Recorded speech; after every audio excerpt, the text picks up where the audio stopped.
Here's a recap of the games you saw last week on the Fox Sports Prep Zone at foxsportsnorth.com. We'll start off with Mounds View and Eastridge as the Mustangs traveled to Eastridge Friday night for a Suburban East Conference game.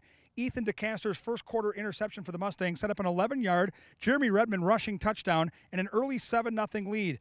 Mounds View added a field goal in the second to finish the half up 10.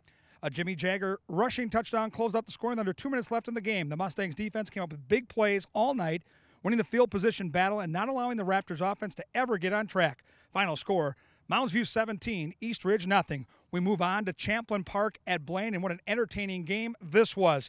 Blaine hosted Champlin Park in a high-flying game in the Northwest Suburban.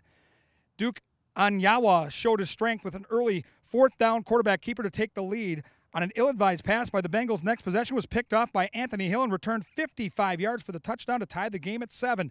Champlin Park had the lead briefly in the first half and trailed by only 7 into the fourth quarter, but 6 Rebel turnovers along with another big game from Blaine's 6'4", 220-pound quarterback Duke Anyawa ended up to be too much to overcome. Blaine wins 35-21. Big rivalry matchup now as St. Thomas Academy hooked up with Madhumita. St. Thomas faced Madhumita on the road Friday night, looking to remain undefeated. The Cadets rolled up in their first 2 opponents by a combined score of 87-0, but gave up 2 early touchdowns to Madhumita and actually trailed this game 13-0 at the half. Third quarter now, John Gould with a 6-yard touchdown pass here, scoring 3 plays after his 58-yard third down carry to keep the drive alive.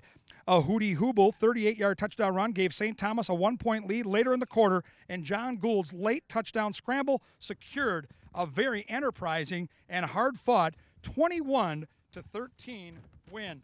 We rotate now to maybe the state's best team as Cretin Durham Hall hooked up with undefeated Stillwater. Ponies looking for the upset here as they hosted Cretin on Friday night in a matchup between Suburban East Conference unbeatens. The teams exchanged turnovers to start the game, leading to Kevin Miley's first quarter touchdown pass and an early Raiders lead. Kendrick Brewster added a 48-yard touchdown run in the second and finished with over 100 yards on the ground. Junior quarterback Connor Roeder continued to split time with Miley in this game. Both quarterbacks accounted for 2 touchdowns. The defense also impressed again, holding Stillwater to only 7 after allowing 15 points in their first 2 games combined. Final score, Cretin 34, Stillwater 7. That's a look back at our games from last week. Every Friday at 7 o'clock, you can catch 4 live high school games. Head to foxsportsnorth.com, click on the Prep Zone tab.